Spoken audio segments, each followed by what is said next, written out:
Hi everybody, welcome to Taste of MCI. My name is Pamela Williams, and today we're going to do something that you could prepare for a nice, easy summer luncheon. We're here in the Wine Theater at Wolfson Campus, and the first thing that I'm going to make today is called a Waldorf Salad. Now, Waldorf Salad is actually named after the hotel, the Waldorf Astoria in New York City, which is considered the epitome of excellence.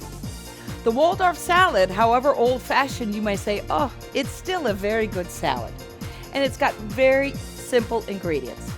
It has apples, celery, walnuts, and grapes. So let's go ahead and get started, see if we can't fix it up a little bit. I have some apples here. Any kind of apples are good. I chose a variety because I kind of like the color of the skins in our salad. We have some walnuts, some grapes. And for the first item, let's take these walnuts and toast them. But in order to toast them, we can make them a little more exciting. So I'm going to take some egg white. I have a simple egg white here that I've just put in the bowl. And I'm going to toss my walnuts in here. And I'm going to go ahead and add a little bit of cinnamon and sugar, some cayenne, and even a touch of celery salt. And I'm going to put these just like so. I'm going to put them on a baking sheet, like so, and put them into the oven. Spread them out a little bit, and then put them in an oven that is at a low temperature, maybe 300 degrees. If you put it in too hot, they'll burn. So I'm going to put it in, and I'm going to let them go for about 10 or 15 minutes. When they come out, they'll be, well, I'll show you when they come out. They'll be all nice and crispy and crunchy. They'll be real hot when they come out, but they'll crisp up as they cool. Next, let's look at our ingredients. I've got some celery here. I just took a stalk, and anybody who knows me well knows that I love the taste of celery, but I cannot tolerate the strings. So I'll always peel my celery first to get rid of these fibrous bits. If you like that, that's fine. Take your celery, and we'll cut it into lengths that will fit on the top of a spoon, right? Such like that.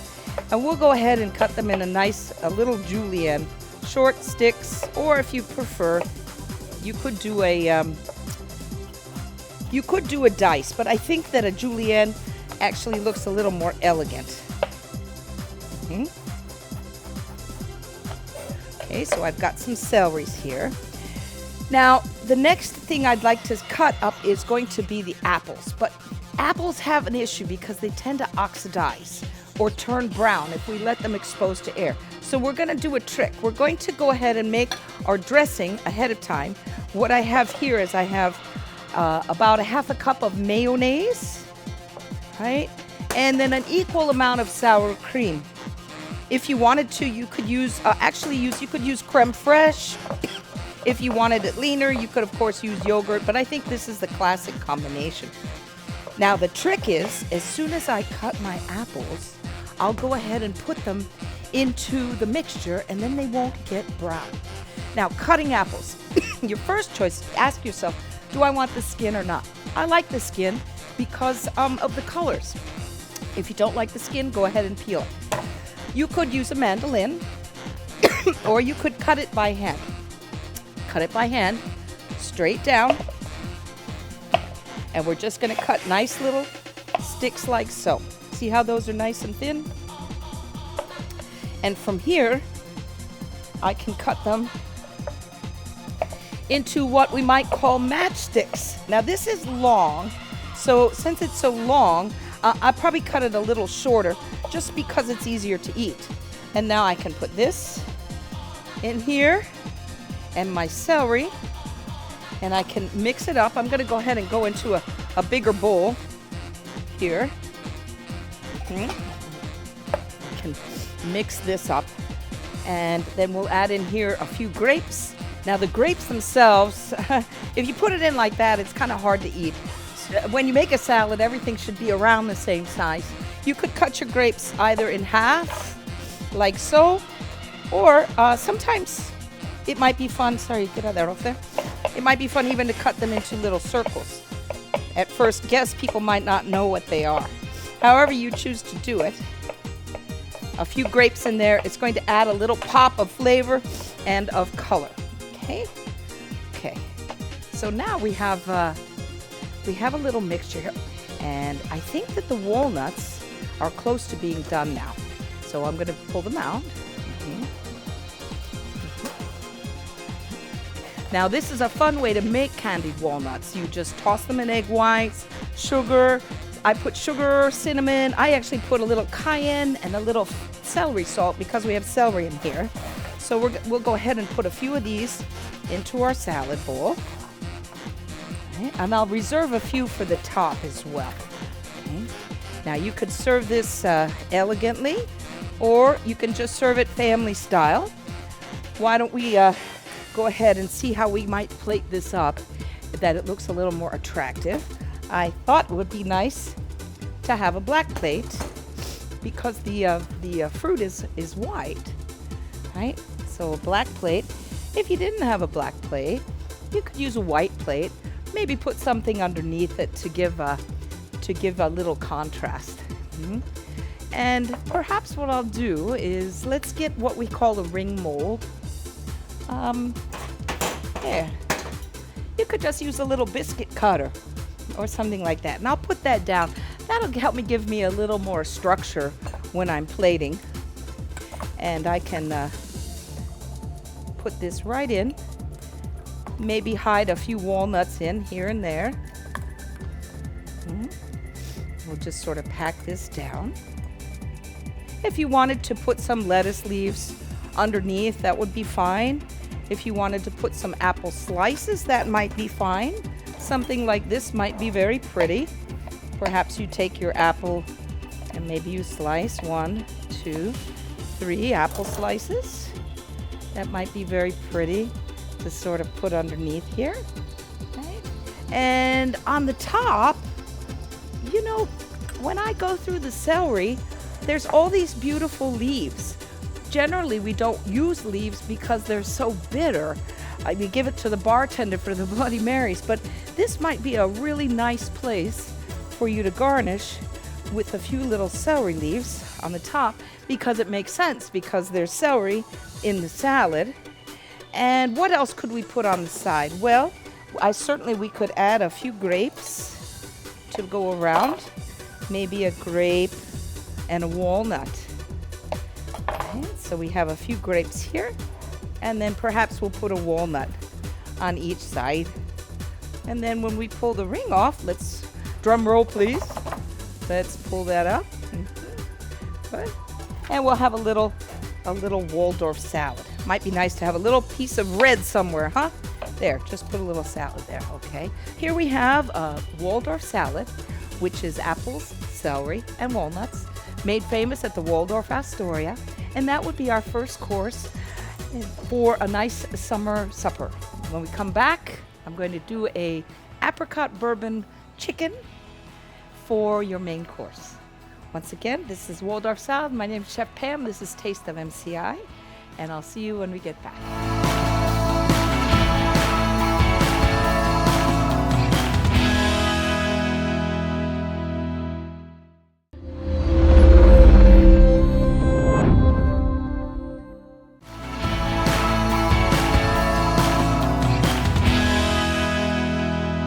Hi, how are you? So for our next course, I'd like to, this is sort of a throwback to something my mother used to make called no-name chicken. But we're going to call it as a Bourbon Apricot Glazed Chicken. Now you don't need to have the bourbon, but it does sound good. And what I'm going to do is first I'm going to make a glaze. And with this glaze, the main ingredient I'm going to use is apricot jam or jelly. You can go to the grocery store and just buy a little jar of the jam or the jelly, and it should be a little sweet, but it doesn't have to be excessively sweet. Just the natural sweetness is good.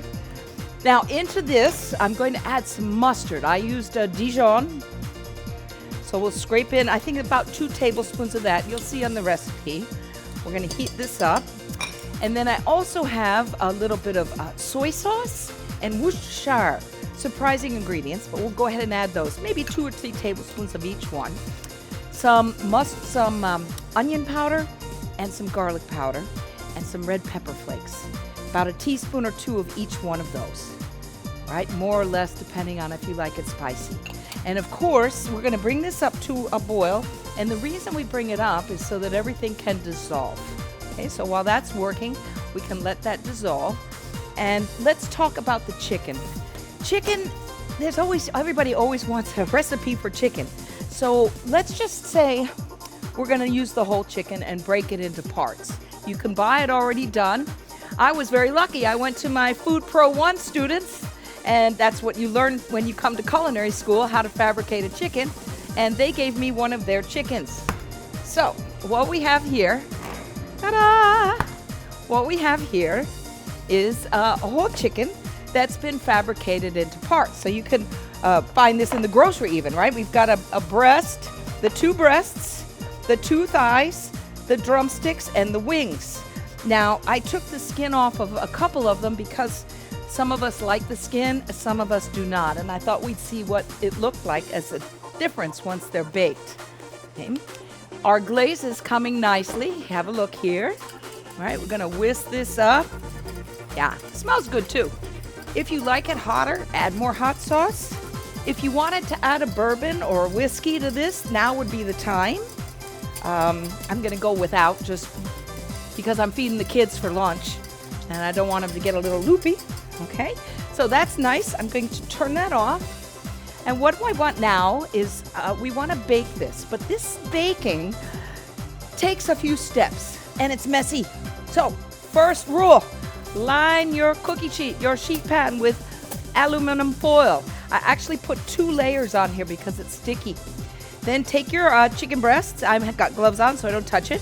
And I've got my breasts, my thighs, and of course you could do all drumsticks, all thighs, all wings. That's your preference. Remember, this is sort of a summertime meal, right? This can go away, as can my gloves. So we'll toss this. Here you go. Now, the chicken itself, we want to brush with this glaze. This glaze is super hot. And remember, anytime there's sugar involved, I mean, it gets super, super hot. So don't think you can stick your finger in there and taste it. And don't put a plastic spoon in there because it'll melt. I'm going to grab a pastry brush. This is, take one, actually I have one here. Take one that you can dedicate for this because it is a little sticky. And I'm going to take this glaze and I'm just going to brush it on the chicken. Now I have to do this several times throughout the baking process. So I set my watch for every 15 minutes to go back and glaze it again. And as we do that, it creates almost a lacquer on the top. And so in the go, we're gonna go with that. Now, after a few minutes, when it comes out, it's going to look something like this when we're done with it. Okay. Now, as it cooks, you can see you're gonna get a delicious brown crust on some of these. Here's the issue is, see how that looks? Those are just chicken juices. There's nothing wrong with that. Many times you might want to get this browner on top. So you decide you're going to put it in a hot oven, which is fine. But say I'm going to put it in an oven. How do you know when chicken is done? What are the signs you look for? Well, of course, your trusty thermometer. The chicken should read 165. There's a little bit of carryover cooking when you take it out of the oven.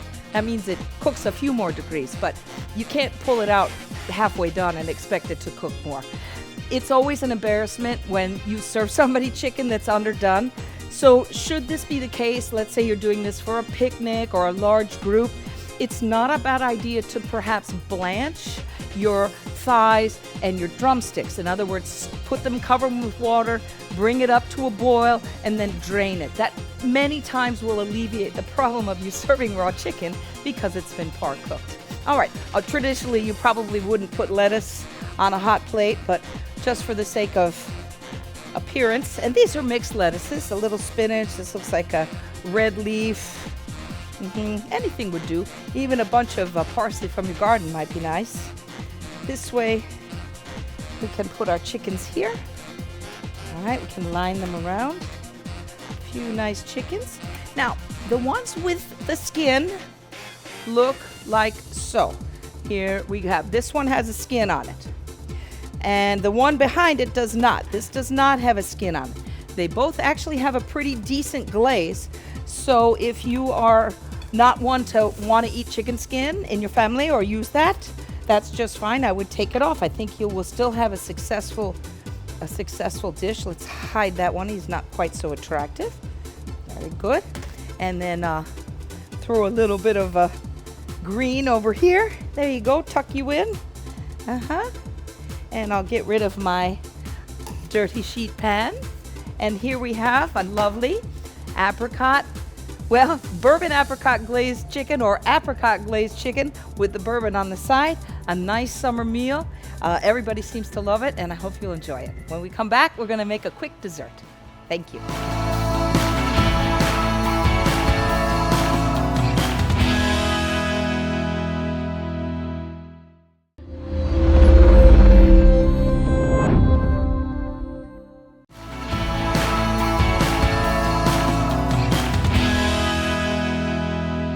You know, there's always so many berries and fruits available towards the summertime that pie, the topic of pie always comes up. And pie is wonderful food. It's comforting, it's simple, but sometimes a whole pie might be a little too much. So let's take the idea of a pie and turn it into a hand pie.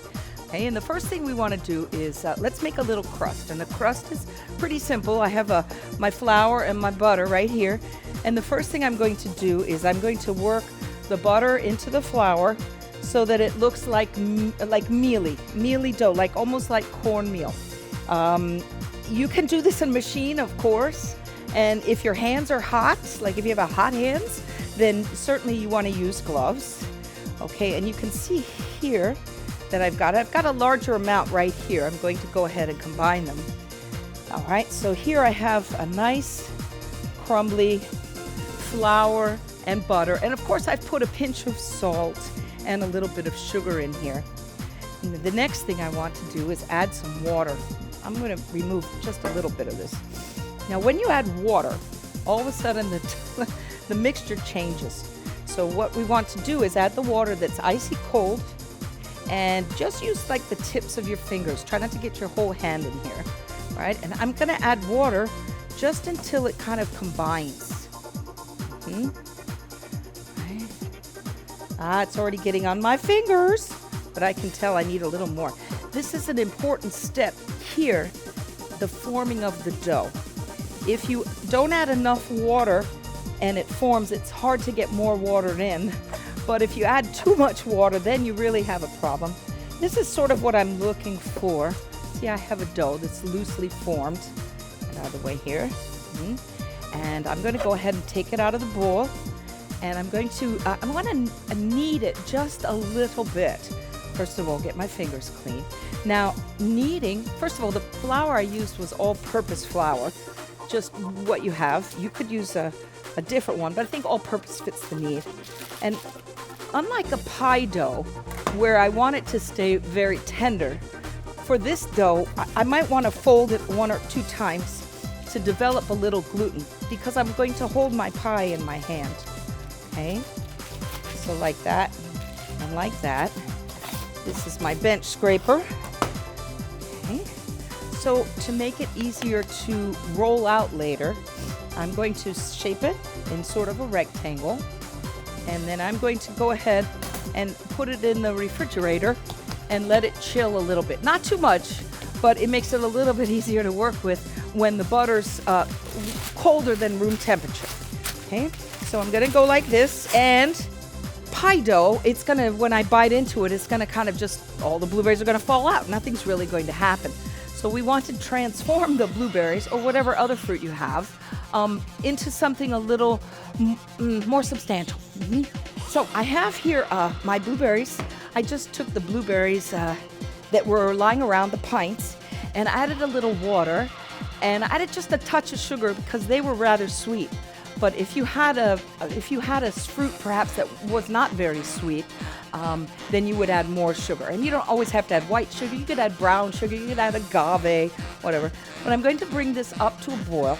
And in order to make it kind of substantial to fit in the food pies, I need to mash up some of it, not all of it. So using like a fork or even your masher or something, mash a few of the berries up so that it gives, what it does, it gives more body to the entire filling as opposed to just blueberries in there.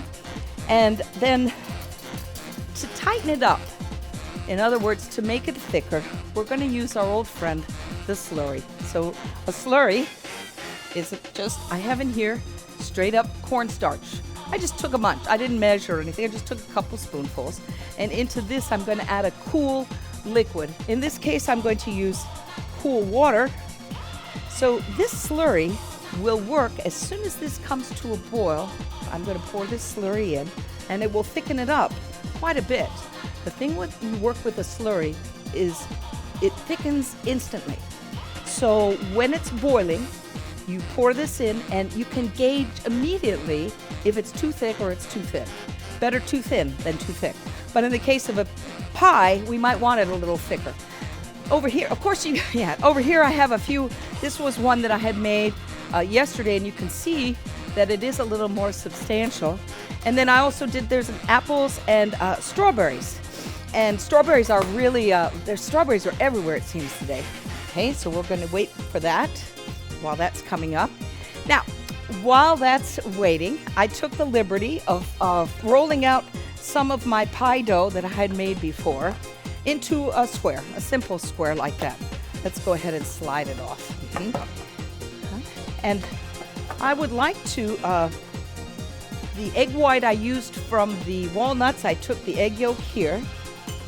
And to make a little meat pie or a little fruit pie, let's look at it like maybe like a pasta almost. So I would just visually, I'm thinking, okay, I might get 1, 2, maybe I'll get 3 fruit pies out of this, okay? So what I'm going to do is take my pastry brush, and we'll go ahead and brush the whole thing on the inside. Yes, don't get your sleeves dirty. And then I'm going to sort of eyeball it into thirds. Like there's 1, there's 2, and that's probably about the middle, correct? Because I'm going to make these very easy and just fold them over. I'll take my pie filling. Why don't we do, we'll do blueberries. The blueberries. This is cold, so it's easier to work with it cold because if it's hot, it might melt the pastry. And now I'm going to fold this over, and the egg wash will seal it. Fold it gently, and then I sort of cup it, each one, like so. And that's going to help me seal my hand fruit pies. Be careful of any extra air bubbles in there because they can easily pop.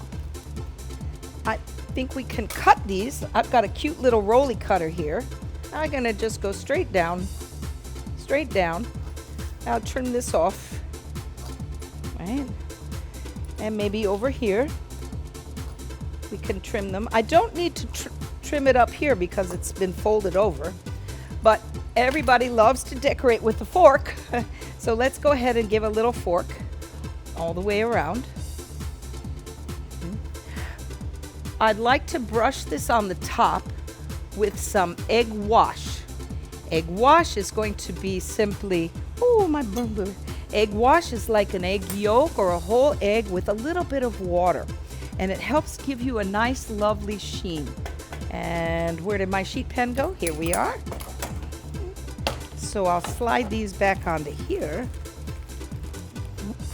That way I don't have to move them twice. We'll move them a little here and here. When this is baking, the fruit on the inside is going to create steam, just natural. To prevent the pie from bursting, we would like to direct where the steam comes out. So what we will do is we'll just cut a tiny little slit in the top, maybe like so, maybe a little X for a heart, or a little V. Depending on what you have as a filling, you could make a different design on each one. Depending on what you have for leftover scraps, there are some little pie scraps, you could do a little decoration on the top, you know. Maybe put B for blueberry, or everybody makes one and puts their own name on them. And then to make these extra special and to add some totally unnecessary but delightful calories, we have this crystal sugar that we'll sprinkle on top so that when it bakes it has a nice crunchy top. And then we'll put these in an oven, and since they are small, we can put them in a hotter oven, maybe 375, 400, because they'll go very quickly. Okay, so we're gonna pop those in. Oh, and our chicken is just looking lovely, the second batch. Oh yes, chicken's coming out. And then these were some pies that I had done earlier, and when they came out, you can see that there are some issues. This one here was okay, but some of them have a little bleeding on the top. That was where his little hole was. It looks like he's been injured, but here's a nice little fruit pie right there. So we'll have those. And I know it's a little after the fact, but let's go back to these blueberries while I have you here. Okay, this is rapidly boiling. So what I'll do now is let me show you it is very thin. It's almost like water. So now I'll add in some slurry, and since it's boiling, I'll add just enough till it thickens.